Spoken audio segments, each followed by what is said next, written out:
2 Samuel 2, David anointed king of Judah. After this David inquired of the Lord, Shall I go up into any of the cities of Judah? And the Lord said to him, Go up. David said, To which shall I go up? And he said, To Hebron. So David went up there, and his 2 wives also, Ahinoam of Jezreel, and Abigail the widow of Nabal of Carmel. And David brought up his men who were with him, everyone with his household, and they lived in the towns of Hebron.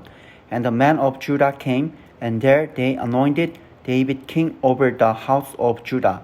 When they told David, it was the men of Jabesh Gilead who buried Saul. David sent messengers to the men of Jabesh Gilead and said to them, May you be blessed by the Lord, because you showed disloyalty to Saul your Lord and buried him.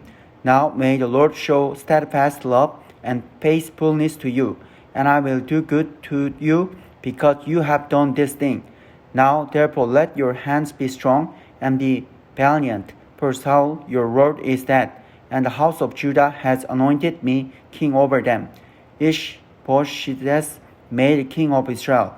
But Abner the son of Ner, a commander of Saul's army, took Ishbosheth the son of Saul and brought him over to Mahanaim, and he made him king over Gilead and the Asherites and Jezreel and Ephraim and Benjamin and all Israel.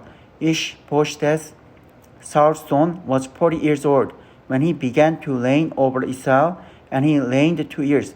But the house of Judah followed David, and the time that David was king in Hebron over the house of Judah was 7 years and 6 months. The battle of Gibeon. Abner the son of Ner and the servants of Ishbosheth the son of Saul went out from Mahanaim to Gibeon, and Joab the son of Zeruiah and the servants of David went out and met them at the pool of Gibeon. And they sat down, the one on the one side of the pool, and the other on the other side of the pool. And Abner said to Joab, Let the young men arise and compete before us. And Joab said, Let them arise.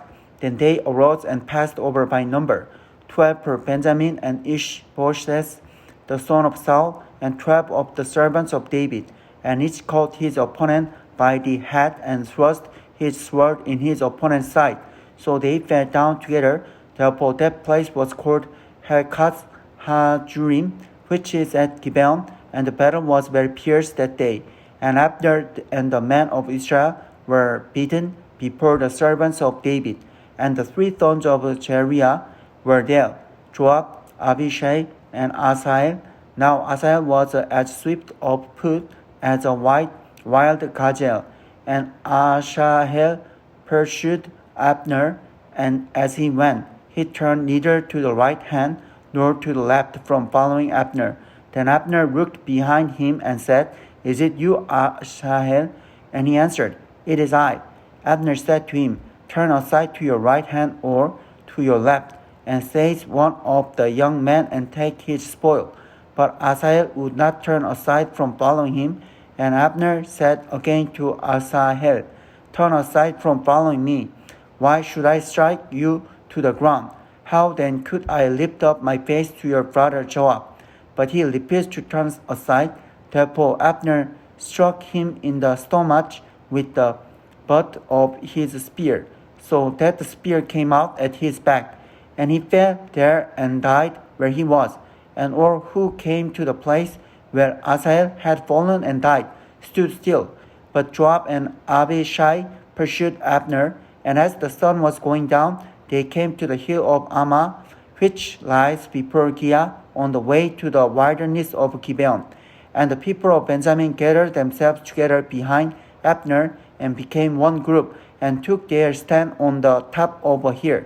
Then Abner called to Joab, Shall the sword devour forever? Do you not know that the end will be bitter?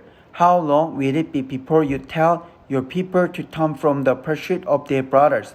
And Joab said, As God lives, if you had not spoken, surely the men would not have given up the pursuit of their brothers until the morning. So Joab blew the trumpet, and all the men stopped and pursued Israel no more. nor did they fight any more. And Abner and his men went all that night through the Arabah. They crossed the Jordan, and marching the whole morning, they came to Mahanaim. Joab returned from the pursuit of Abner, and when he had gathered all the people together, there were missing from David's servants 19 men besides Asahel.